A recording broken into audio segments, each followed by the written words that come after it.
E aí galera, salve salve! Então, após um breve período aí de pausa das nossas aulas, né, já que a gente ficou 2 semaninhas tendo atividades avaliativas, também tendo a semana de estudos intensivos aí, né, nós estamos retornando então com as nossas aulas. E aí hoje a gente vai trocar uma ideia sobre o que está dizendo aqui no título aqui em cima, né, aqui na tela, falando sobre capitalismo, socialismo, comunismo, mas também anarquismo, né? A gente não vai ficar só nisso.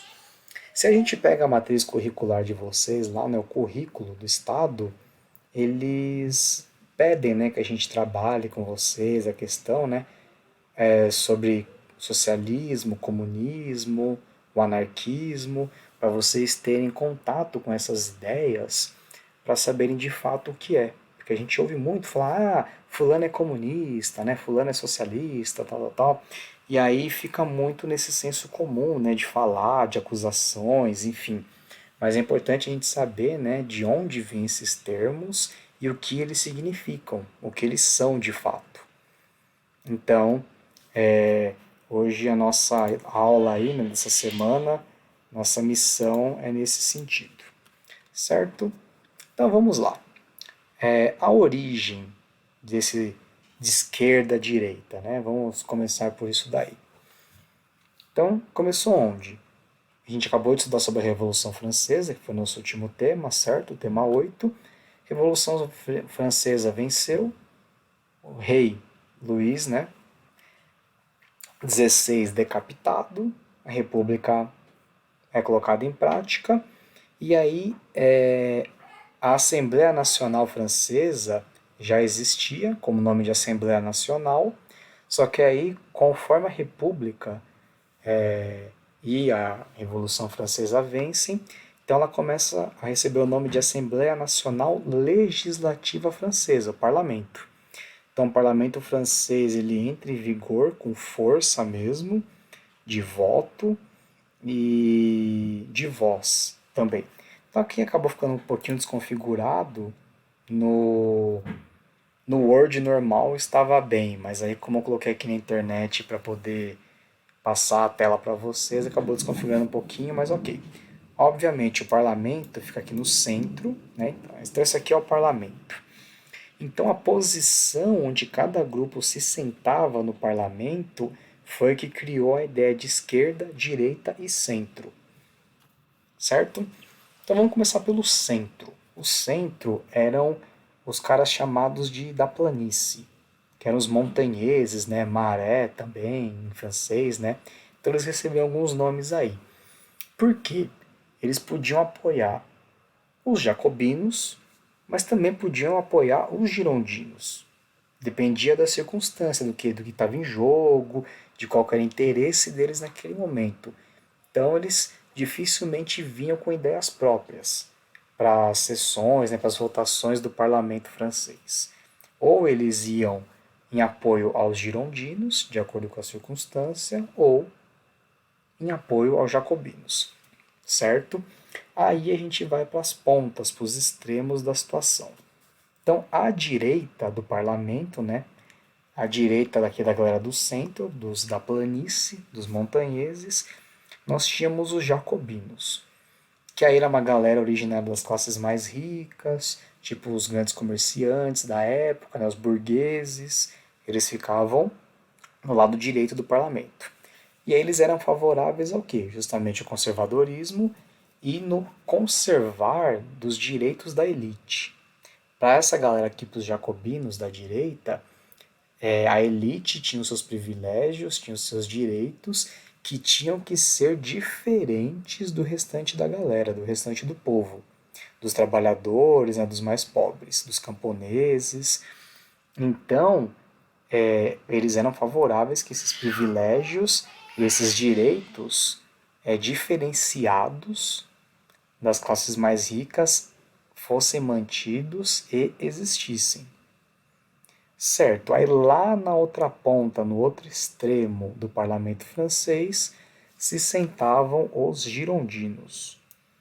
Os girondinos, né, eles eram de origem mais pobre e eram favoráveis, eram sensíveis as demandas, né, as necessidades dos trabalhadores, dos camponeses, dos assalariados e contrários à, à elite, né, à monarquia, e que esses tivessem, né, esses direitos diferenciados em relação ao restante do povo e principalmente que eles tivessem privilégios. Então vocês percebem que um procurava sentar o mais longe possível do outro, porque eles ficavam separados por essa galera do centro, pela essa galera aqui da planície, dos montanheses, certo? Então daí que surgiu esquerda, girondinos, direita, jacobinos, e os do centro aqui, lá da planície, os montanheses, certo? Por isso que geralmente, né, quando fala direita e esquerda, a gente já tem aqui a questão, né? Aí no lado da direita, caracteriza-se o quê? Mais fortemente a ideia do capitalismo. Então quer dizer que é a forte defesa da existência de propriedades privadas, da hierarquização da desigualdade social. Então, por exemplo, a hierarquização é o quê? Que se haja justamente a desigualdade social, que tem essas diferenciações dentro da sociedade. Então tem a classe mais rica aqui, que são as classes mais altas, as elites, e depois vão vindo os outros. Então eles não estão em pé de igualdade, né? Eles não estão no mesmo nível.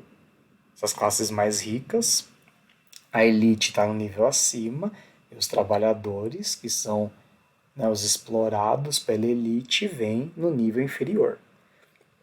Se a gente fosse fazer uma pirâmide, né? Então ficaria divididinho assim, como a gente fez na questão da Revolução Francesa.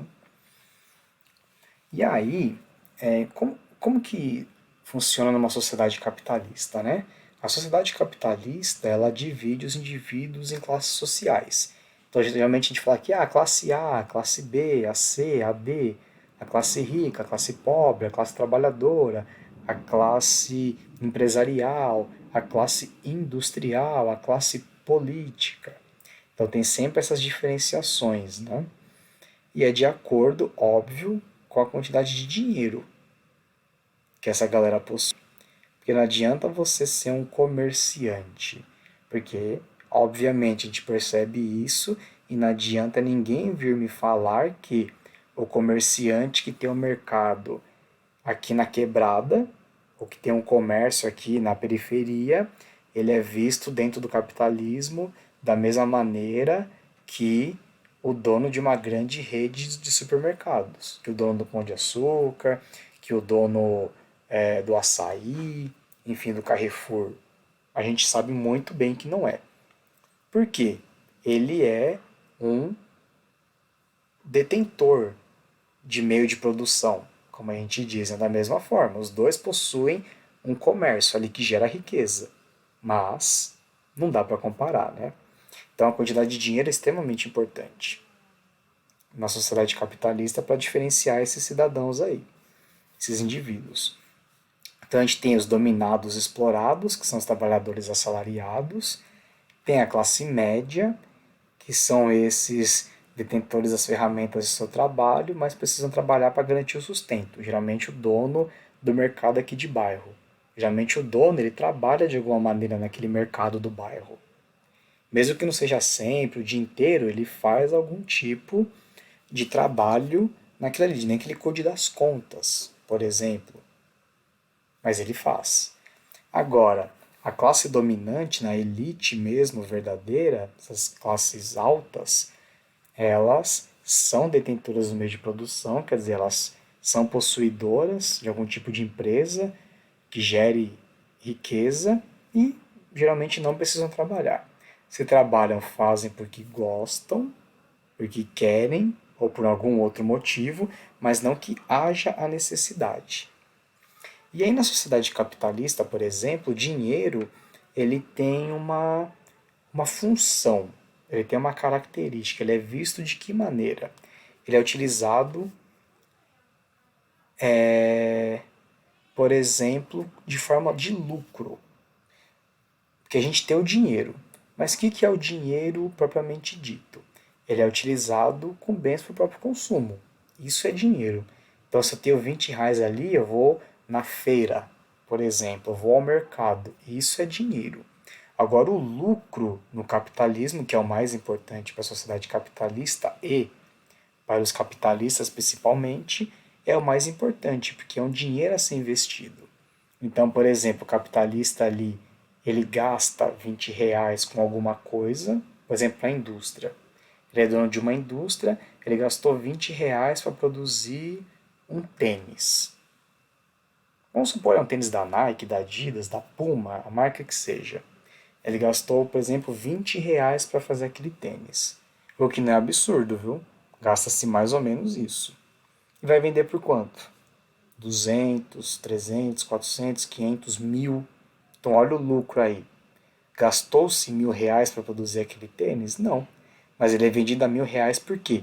O dono da loja que está vendendo tem que ter o lucro, o fabricante, quer dizer, a marca tem que ter o lucro, todos eles têm que ter o lucro. A pessoa que trabalhou fazendo aquele tênis, produzindo aquele tênis, vai receber R$ 1000 por ter feito aquele tênis que vai ser vendido por R$ 1000? Obviamente que não. Então o lucro está presente nas várias etapas do capitalismo, né? Desde da matéria-prima praticamente até a produção e o comércio. Então o lucro é sempre o objetivo final e supremo do capitalismo. Certo? Aí nós temos aqui a questão do Estado burguês, que na marxista, quer dizer, do Marx, né, Karl Marx, filósofo alemão, ele é só um instrumento de dominação de uma classe sobre a outra. Isso é o Estado. A gente vê lá o Estado com E minúsculo, né, o Estado com E maiúsculo, que é o governo, com a população e o território. Então, na ideia do Marx, o Estado só serve para isso, para uma classe dominar a outra. Independente se o Estado é socialista ou capitalista. Aí a gente entra na ideia de ditadura, por exemplo. A ditadura não importa se ela é de direita ou se ela é de esquerda. Se a ditadura é capitalista ou é socialista. Que a gente vai ver mais adiante que não existe ditadura comunista. É um erro grave falar sobre isso. A ditadura é socialista quando é de esquerda. E não tem outra possibilidade. E quando é de direita, é capitalista. Também não tem outra forma de ditadura de direita. Porque quando a gente fala de ditadura, o Estado ele tem uma questão econômica envolvida. E aí, as únicas práticas econômicas de uma ditadura, ou ela é capitalista ou ela é socialista. Não tem outras maneiras. A gente vai entender mais isso já já. Então, diz aqui, né, o Estado responde à necessidade da classe mais forte de dominar a mais fraca, impondo uma ordem social, independente da ordem que seja. É o dono da empresa com o trabalhador. Quer dizer, o trabalhador ele é empregado, ele tem que obedecer, senão ele perde o emprego dele. Ou, se numa ditadura socialista, por exemplo, é o Estado que está mandando naquele cidadão e privando das liberdades também. Não importa. A ordem social está posta, seja numa ditadura, no Estado burguês ou no Estado socialista. O Marx não falava aí sobre o Estado socialista, mas foi o que se apresentou. Então a gente tem que trazer a verdade de fato. A União Soviética era assim, por exemplo. Tinha as classes dominantes, também as elites nesses países socialistas, que a gente vai ver já já. E qual que é a ideia do Estado? O Estado ele tem que ter então essas classes politicamente dominantes, que no caso é a burguesia e a classe política, que tem o apoio da burguesia, o que pode ser a própria burguesia no caso, e aí tem que oprimir e explorar as classes mais fracas.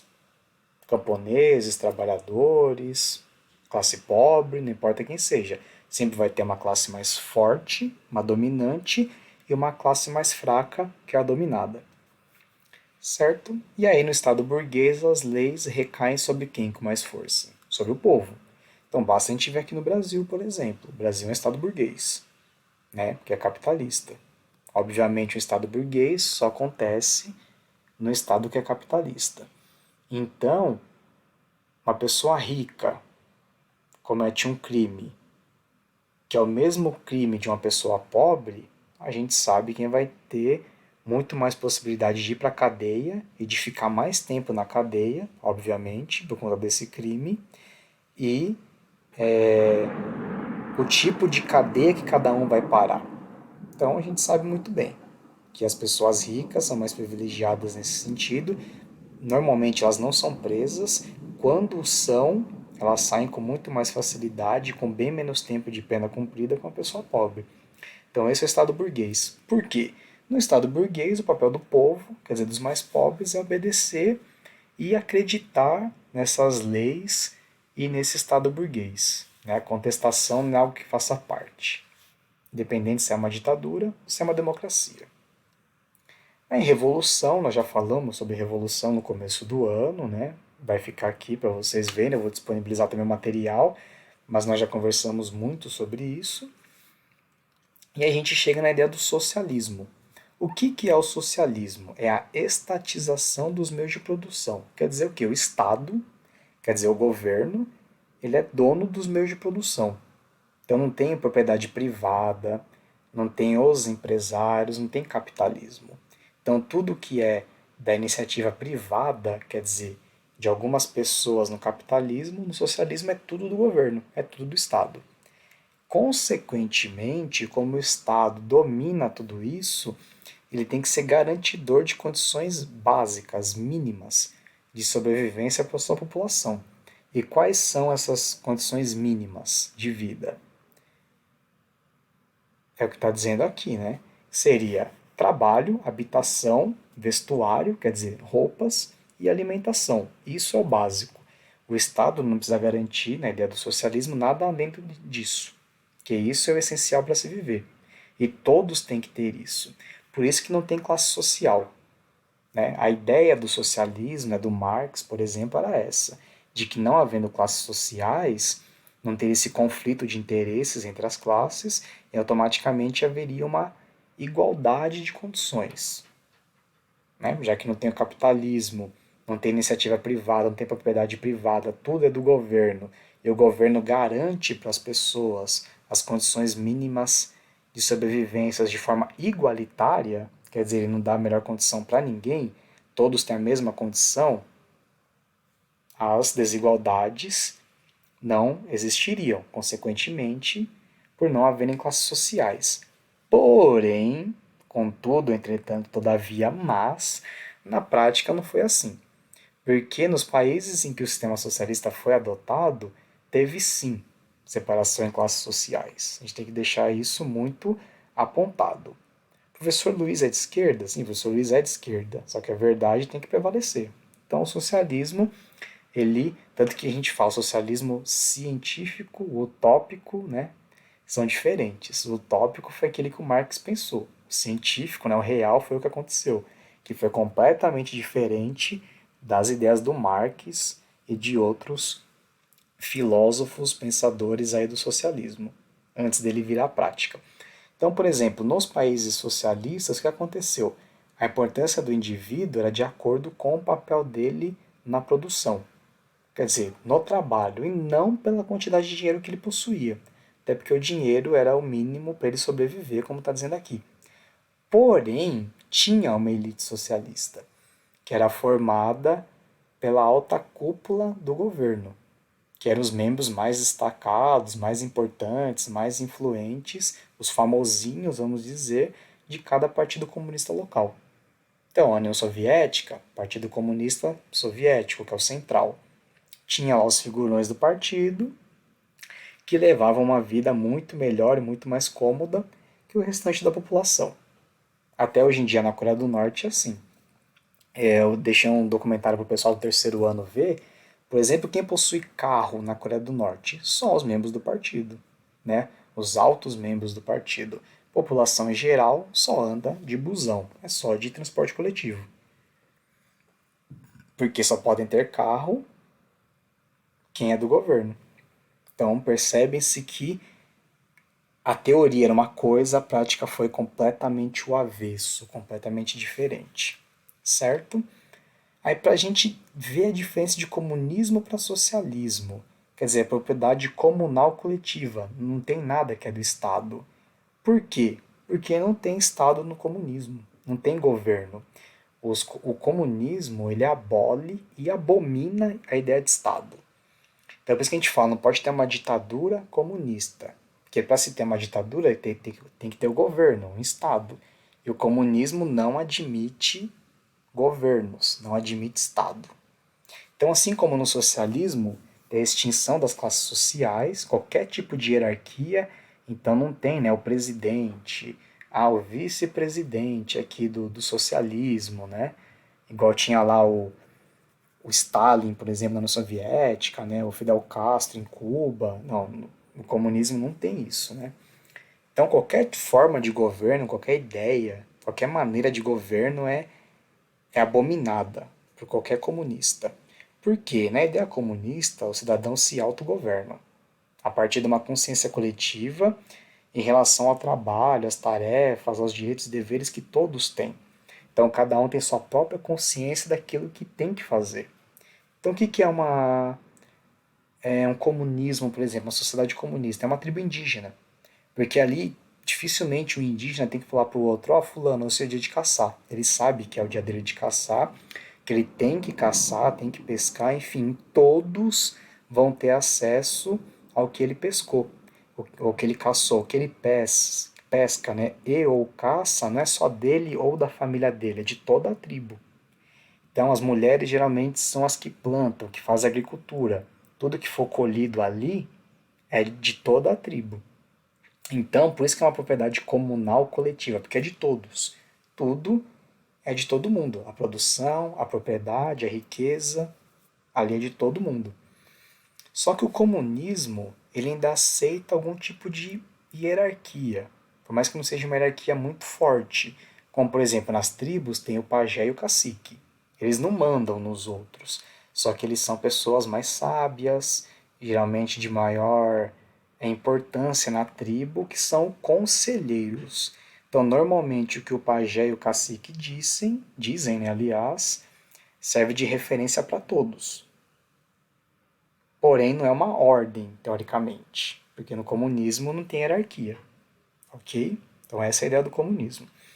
Quando a gente vai para o anarquismo, é um comunismo, é praticamente um comunismo, só que com algumas pequenas diferenças, como por exemplo esse comunismo libertário aqui, que diz, né? Porque o anarquismo tem como princípio básico o quê? A autogestão democrática da política, onde não tem governo também não tem classe social, não existe Estado, só que eles não admitem nenhum tipo de liderança.